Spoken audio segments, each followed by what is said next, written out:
And let's now go ahead and open up our Bibles to Luke chapter 8. Luke 8, the passage we're going to be seeing is on page 866 of a blue pew Bible, if you want to follow along there. And I want to start by talking about author Annette Simmons, who in 2015 wrote a book called Whoever Tells the Best Story Wins. And the subtitle is Discover How the Right Story Told at the Right Time Has the Power to Persuade. I haven't read the book, and so it might be strange where I'm starting with that book, but I have been compelled by just the title itself. And the fact that it's a New York Times bestseller book, and now it's on its second print, shows that a lot of people have been compelled by the book. And the reason is because humans are a story-driven people. We know this on one hand from everyday life, that we all have a couple people in our lives that we would say, he or she knows how to tell a great story. You got those people? Like, you just know that they can say something completely uninteresting, but the way they're talking about it, like, they just know how to tell a story.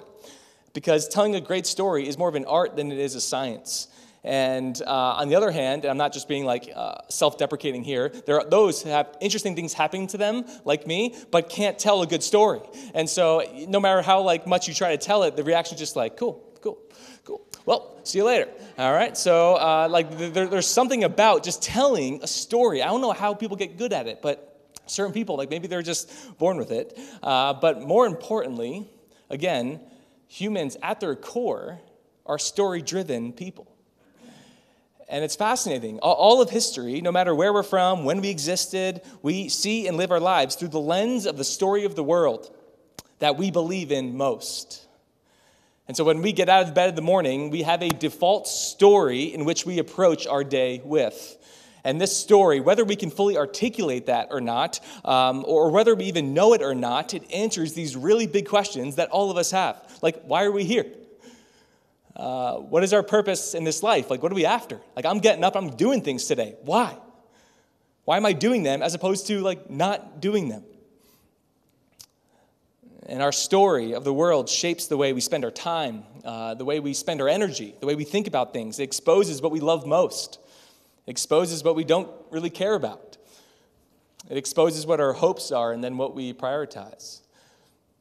And so in the Foundations course that Christy Scarpa and I are co-teaching right now, that whole course, the Foundations of the Christian life and faith, begins with the first class. And the first really minute of the first class is this: God gave us a story. He gave us a story. And before Christianity is this kind of list of beliefs that you have to believe, or before it's a kind of behavior that you have to do or stay away from, before all of that, it's a story.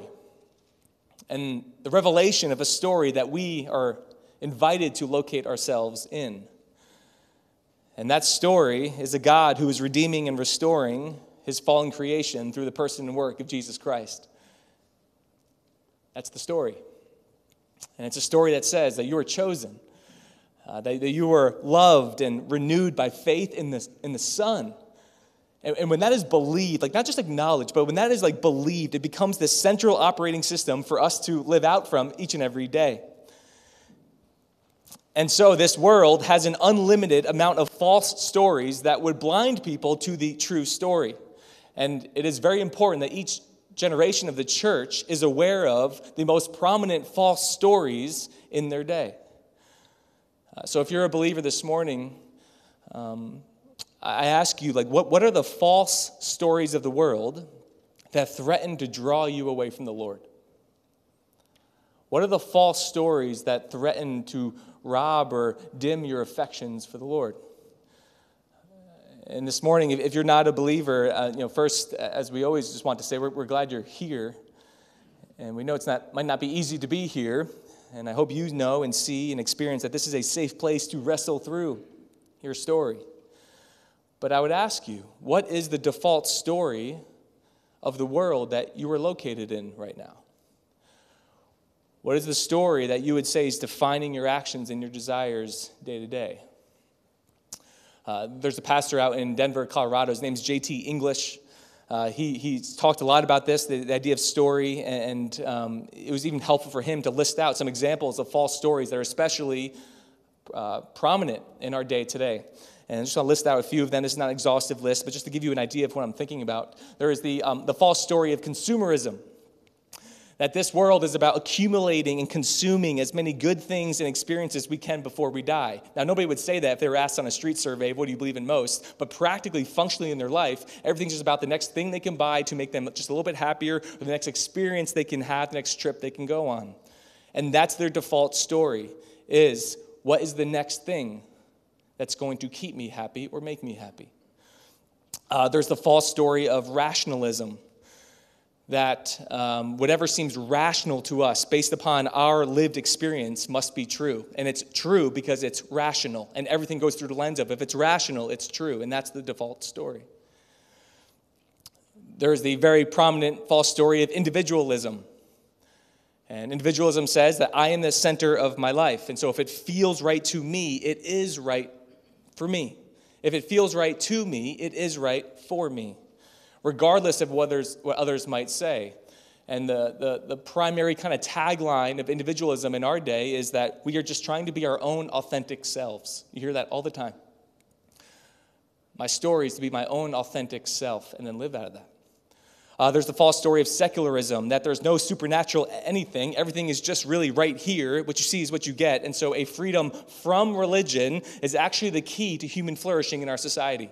Religion is actually not only not a good option, it's actually a harmful option. And so a freedom from religion is the key to human flourishing. There's the false story of nationalism, where Christianity is kind of centered on American culture. And somebody's identity as an American is even higher than their identity as a Christian. And they feel more at home with people who have the same kind of ideological views in this country, more so than people who share a common faith in Christ but think differently politically. It's a false story of nationalism. One more, there's the false story of progressivism. And this is the mentality that across human history, things are progressively getting better. And the future will always be better than the past. And new is better than old because it is new. And so history is something to be overcome, not something to be acknowledged or learned from. So again, not an exhaustive list, but these are false stories that I think are especially prominent in the world today. And when you open up the Bible and you were to read the Gospels, and you read what's happening in the Gospels, Matthew, Mark, Luke, and John, what you see is Jesus restoring his disciples. You see a restoring of people who are following him, and that Jesus ushers in a new story. And he saves us from the false stories that we are stuck in. And so this series leading up to Easter Day, we are going to see, Lord willing, a handful of encounters in the Gospels, particularly the Gospel of Luke, where this restoring takes place. And we begin with a unique passage in the Gospel of Luke that actually shows multiple encounters. It will be familiar to many of you. But we're going to go to Luke 8, and we're going to pick it up in verse 40. And we're going to start just by reading the first 3 verses, 40 to 42. Now, when Jesus returned, the crowd welcomed him, for they were all waiting for him. And there came a man named Jairus, who was a ruler of the synagogue. And falling at Jesus' feet, he implored him to come to his house, for he had an only daughter, about 12 years of age, and she was dying. This passage, it is recorded in 3 of the 4 Gospels, all but the Gospel of John. It's actually, as we'll see, 3 stories in one. It's about Jairus and what was mentioned, Jairus' daughter.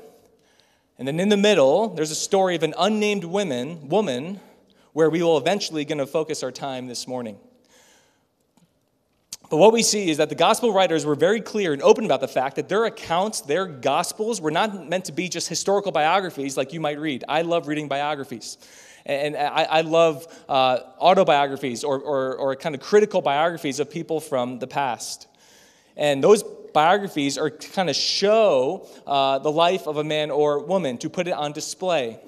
But they're not necessarily meant to bring you to a decision. I rarely read a biography where I said, I need to make a decision about this person.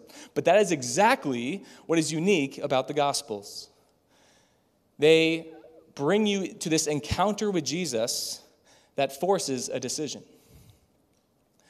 And that Jesus never intended his story to be just heard and acknowledged.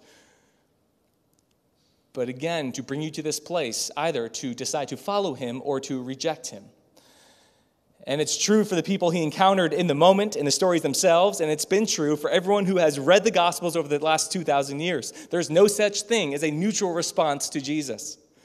He either rewrites our story, you see, or we remain in the story we were to begin with. It's going to be one or it's going to be the other. And so the overarching question that people have in the Gospels and people have when they read the Gospels that hovers over it all is this: is Jesus worth it? It's the question that hovers over all of it. Is he worth it? Is what I would gain from his story more than what I would have to give up in the story I'm currently in? Is he worth it? And it's interesting how those contrasts of responses to Jesus are evident in this very chapter. So the setup for this passage at the beginning of verse 20 is that Jesus returned. And if you're asking the question of the text, you would probably ask, well, returned from where? Well, he was just on the other side of the Sea of Galilee. And in the passage before, there was an encounter with Jesus that a man who was demon-possessed had. He was so far gone, you could say, the people in that village gave up on him. And they put him down by the tombs, maybe hoping he would self-destruct because they were terrified of him. And Jesus came to shore and he encountered this man. And he healed this man. He transformed this man. And so you'd hear that, you'd think that and go, man, the town and the village must think, that is awesome, that is amazing, we want more, right? Wrong. Look back up, if your Bible's open, up to verse 37 of chapter 8. Then all the people of the surrounding country of the Gerasenes asked him to depart from them, for they were seized with great fear. So he got into the boat and returned. So you have the same Jesus. One crowd is asking him to leave. They are rejecting him out of fear. They want nothing to do with him. And he comes back to the other side of the Sea of Galilee to another crowd that is waiting for him and welcoming him. You see the contrast all throughout the gospel. Some are going to reject him. Some are going to embrace him. And now a man, a distinguished man, a ruler in the synagogue named Jairus, desperately falls at Jesus' feet because his 12-year-old daughter is dying. So at the end of verse 42, it says, as Jesus went, the people pressed around him. Jairus comes to him. Jesus decides to go with him. And this now leads to the encounter that we're going to dig into this morning. Look again at verse 43. We're going to read to 48. And there was a woman who had had a discharge of blood for 12 years. And though she had spent all her living on physicians, she could not be healed by anyone. She came up behind him and touched the fringe of his garment. And immediately her discharge of blood ceased. And Jesus said, who was it that touched me? When all denied it, Peter said, Master, the crowds surround you and are pressing in on you.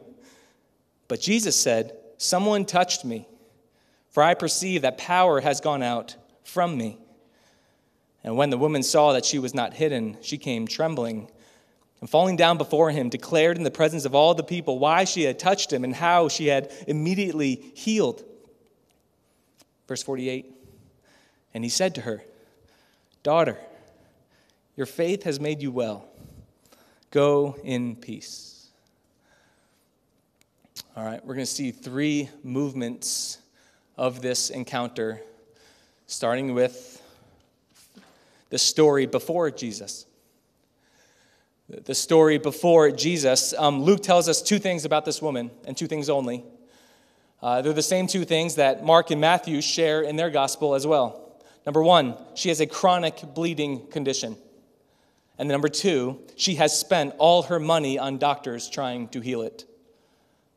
And now after 12 years, she is still bleeding and out of money. The blood still flows, you see, but the money has stopped. And so there are layers to her story of suffering here. There is the physical side. She has come to the dangerous intersection of length of pain and then helplessness to relieve it.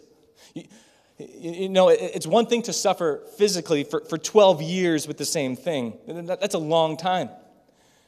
But when you combine that with the expiration of options to get better, there now leads to a loss of hope. It's a dangerous intersection, and as we know, dangerous intersections are where accidents can happen. It's where people get hurt.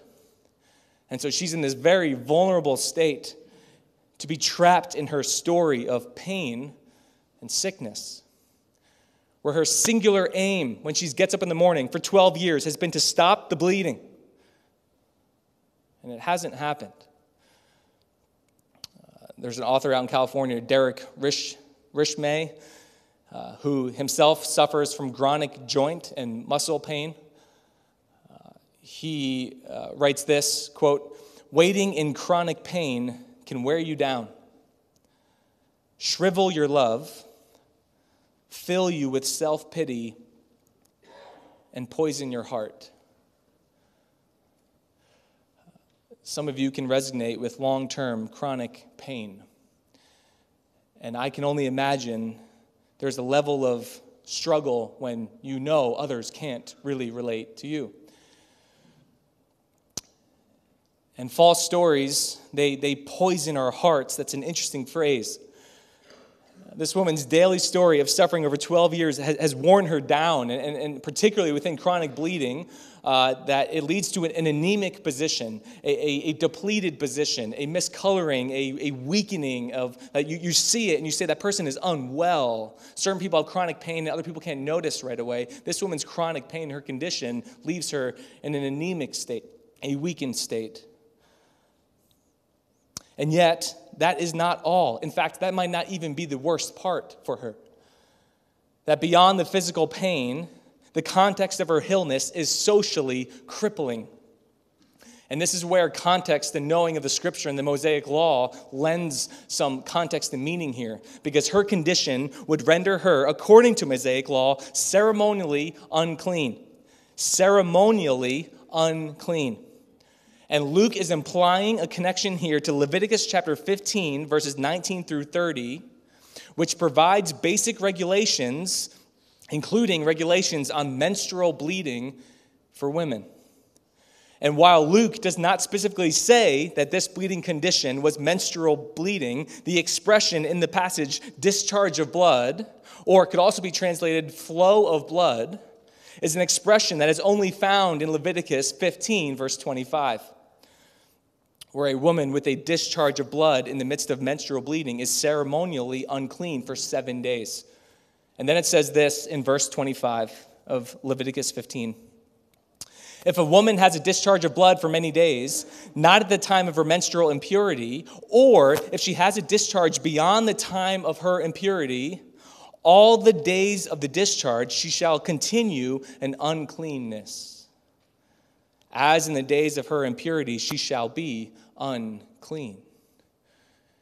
Here's what that means, amongst other things.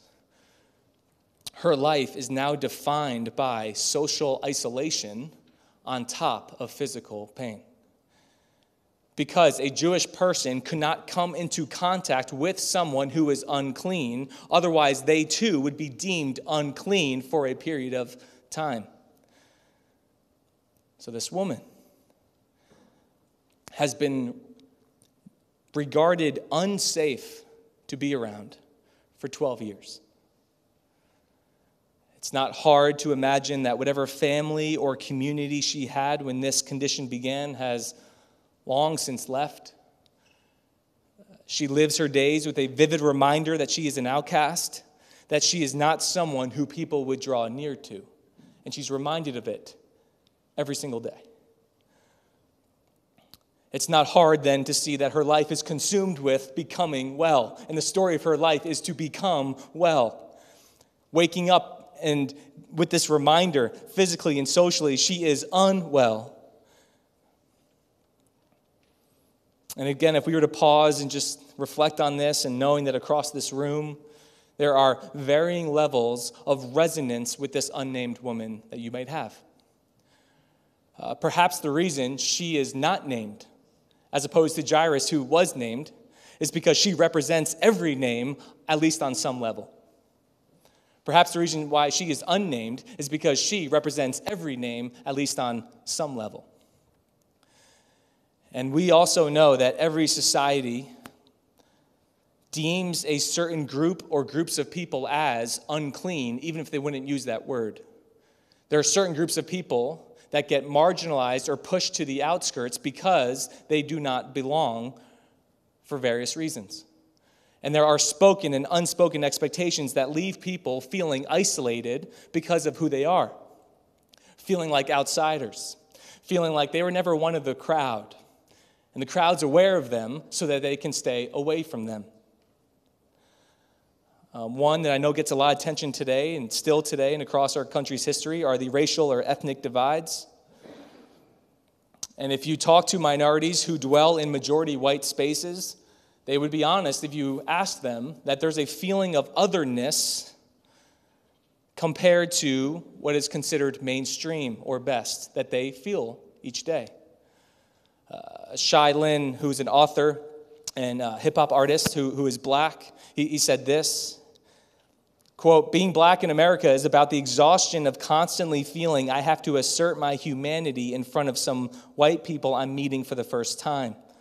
To let them know, hey, I'm not a threat. You don't need to be afraid. It's about having to explain to my 4-year-old son at his mostly white Christian school that God made him in his image and that his skin is beautiful after he told me, Daddy, I don't want brown skin. I want white skin." So there are groups in every society, including ours, that consciously or subconsciously are seen as other. And even if you don't find yourself in a group that is considered an outsider, again, I think everyone can experience this and knows what this feels like, at least on some level. At some point in your life, you had the feeling of being an outsider, and it doesn't feel great. That there's an in-group, and you're not in that in-group for whatever reason.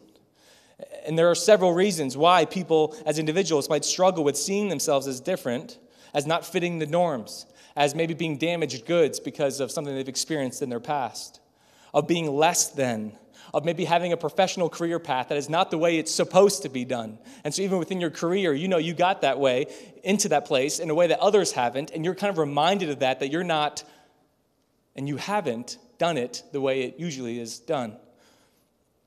Perhaps your relationships and your marriage is not according to the norms. Perhaps you find yourselves on the outside of a friend group that you used to be in. Middle school, high school, that you had a friend group, and now seemingly overnight, because things change so fast, now you're on the outside of this group. This is the woman's story before Jesus. Let's keep going to number 2. The encounter with Jesus. So in this state, the woman would, in her desperation, and I think as a sign of her resolve and her strength, is determined to get to Jesus.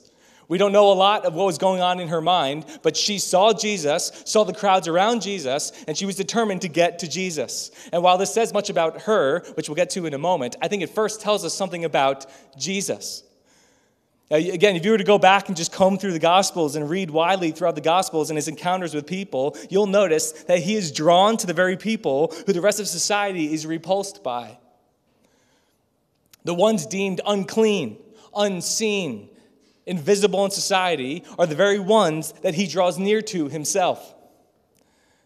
It's like this gravitational pull he has towards others and those others towards him.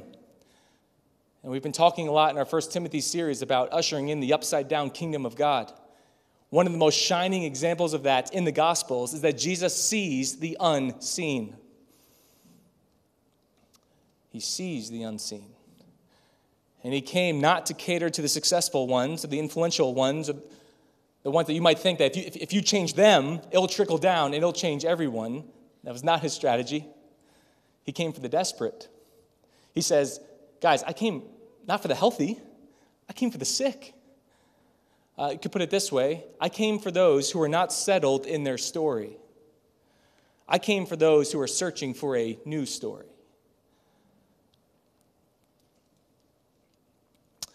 We saw it first in Jairus, who was, by the way, a someone. He was a synagogue ruler. And yet he came to Jesus and fell at his feet. Why? Even though he was a someone, a powerful one, he was desperate. Why? His 12-year-old was dying, his only daughter. And even if you're a someone, when you reach the limits of your abilities, you're going to Jesus. You're searching for a new story. And then right after the contrast, we see it in the unnamed woman who was a no one. And the brilliance of the gospel writers putting these stories together. Jesus doesn't care about status. He doesn't care about class. He sees people, and he sees those whose stories are failing them and are in search of a new story. And he draws those people to himself. And so this woman sees Jesus, again, surrounded by a crowd of people who are pressing in and around him. And there are certain scenes of the Bible that as you read it, you go, man, what would that look like? I have no idea what that would look like. And you're trying to picture it in your mind's eye, and you can't get there. This story is not one of them. You know very well what it looks like for a crowd to be pressing in on someone. You see it every day online. We are a celebrity-crazed culture. You see it with celebrities in the city who are going in and out of a restaurant, and there's just a crowd there. Why? Because they just want to be by them.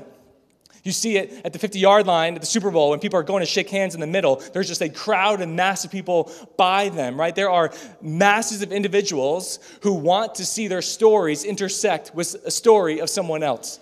And so they just want to be by them. The only difference now compared to the first century is that not everyone in this crowd had a smartphone in their hand to take a picture of it, to show the world, I was there. I was in the crowd. But this woman risks it all to get to Jesus. She risks it all. And she presses into the crowd. And Luke doesn't even tell us why she has it in her mind that if I touch him, I'm going to be better. Why did she think that? What led her to believe that? Did somebody tell her that? That might not have been sound theology. But she knows in her head, I got to get to Jesus. In her book, Sacred Endurance, Trillia Newbell says this, quote, "We won't always have the heart to endure. We won't always be eager to keep going. And our heart will fail us if this life is all about us. But it isn't all about us. It's all about him. And because it's about him, we fight to remember." The irony, I think, is that this woman went to Jesus because it wasn't all about her. She was willing to risk it because it was all about him. And in that sense, she doesn't allow her fear to overpower her. And she's going to get Jesus.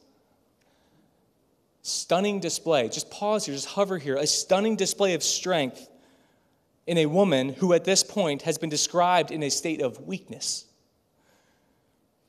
Another quote, this time by Charles Spurgeon, on this very passage and situation, he applies it this way. He says, quote, "If you've been praying long," can I ask how many of you have been praying long? That one thing, it's been months now. It's been years now. It's been decades long now. You've been praying long? Is that you? If you've been praying long and your case appears to be hopeless, despair will whisper, "Trouble not the master." But Christ is never troubled by our prayer. It is our want or lack of prayer that troubles him. Even after the worst has come to the worst, we shall never trouble him if we continue in our prayers. But if on any account we cease from them, then indeed is his heart grieved.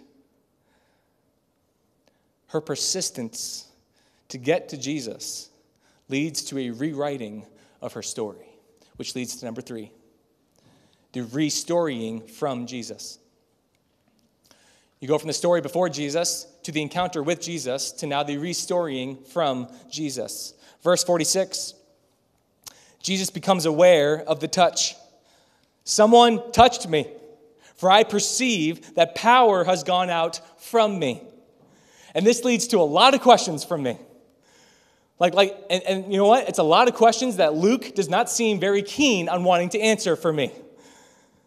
Take it plainly. Jesus knew something happened. Upon the touch, something went out from him. but he didn't know who it was. Like, did he really not know? Like, I thought he was truly God. Jesus knows everything. It's weird for Jesus to ask a question as if he doesn't know something. But this is where, if you're into theology and the doctrine of Christology, of who Jesus is, this is a fascinating verse. He's God, and he knows everything.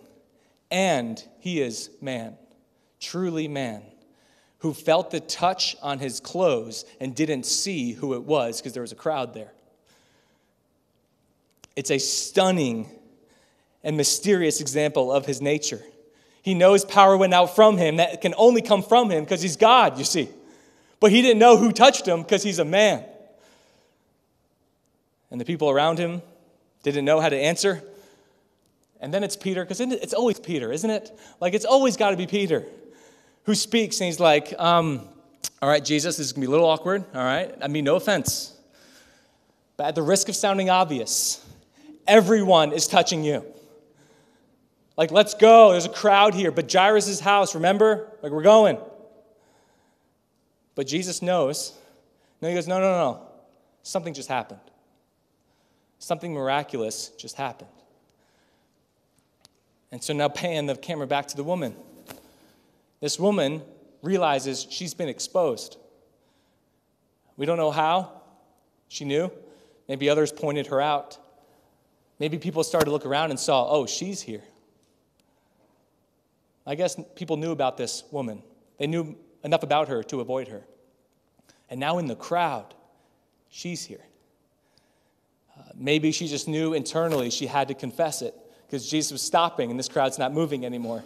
But can you, and I know this is a familiar story for many of you, can you just reflect here for a moment with me of the emotions she's experiencing in this moment? Like, starting with this, she touched him. And Luke says she immediately stopped bleeding. 12 years. 12 years. Okay, can we do this? 2011. Go back to 2011 in your mind. What do you remember about 2011? Was it a good year for you? Rough year? Probably a little bit of both. Do you have any memories from 2011? She started bleeding in 2011, and it hasn't stopped. And then in a moment, she touches his garment. It's gone.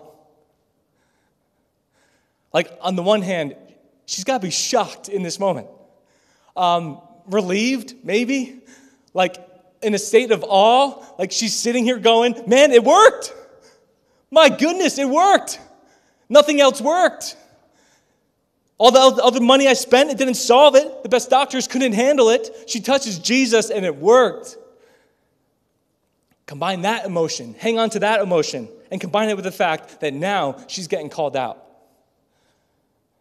And the crowd has stopped, and all eyes have turned to her. And what's that emotion? So I think we can understand when Luke says she came trembling, and she falls to the ground, and she tells her story.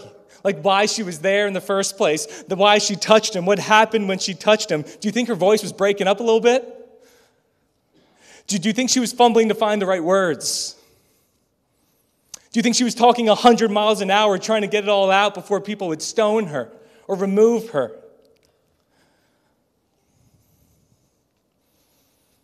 And now it's the moment of truth between verses 47 and 48. It's been revealed. An unclean woman touched Jesus, and probably many others in the midst of the crowd. Maybe touched Jairus. She's confessed it. End of verse 47. Now what? The passage holds its breath, and the camera pans back to Jesus, and he's in full control now to do whatever he wants to do. What's he going to do? I know you've heard the story before, but can you picture him?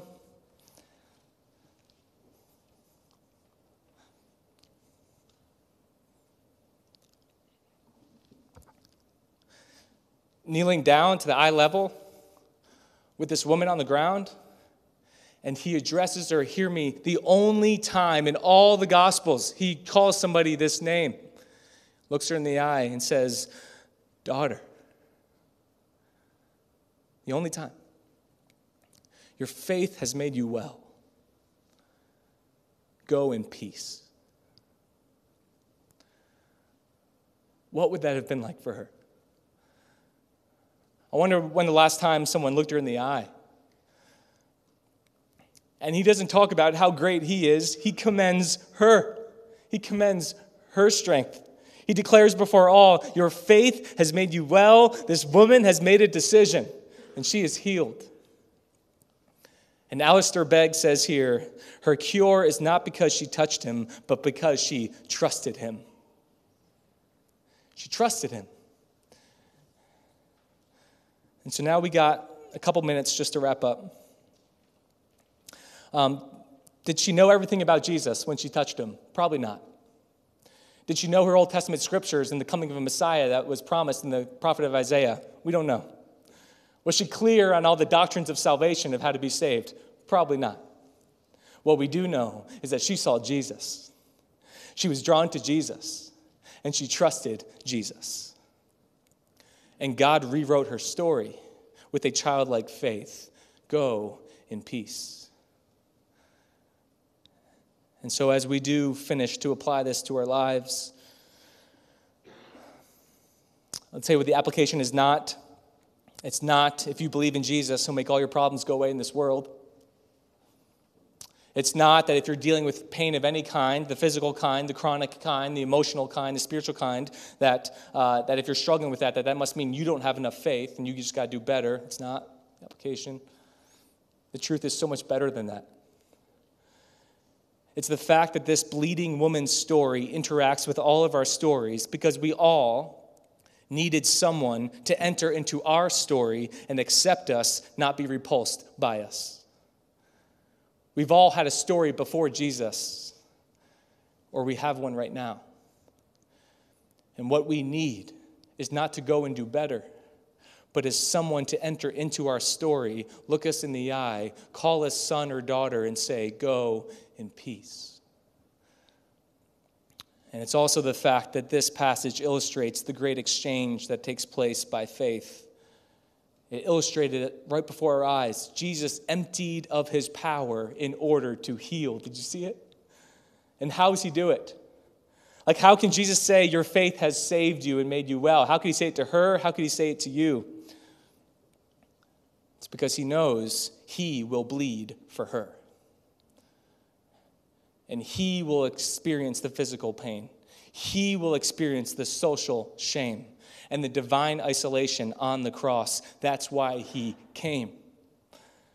And we're about to sing it in the moment, the old hymn, "Oh, the wonderful cross, oh, the wondrous cross, bids me come and die, and find that I may truly live. All who gather here by grace draw near and bless your name." God is the only one who can rewrite our story and make us whole. And he's inviting us into it. Let's pray. Father, we are amazed by your word. We are humbled by your word. We are grateful that you have invited us into your story of redeeming and restoring your people through your Son, Jesus Christ. And Father, I do pray now for anyone here this morning or anyone listening who know that right now they're located in a story before Jesus. I pray that you would just give them the eyes to see that that invitation is before them. A simple, faith to trust in you, to trust the price that you paid on the cross is enough for us. And that, Lord, you are inviting us to go in peace. And so, Father, I pray that we would be affirmed and confirmed this morning in the reality that you are worth it, that your story is the story, and that we would live our lives out from within it. In your name we pray. Amen.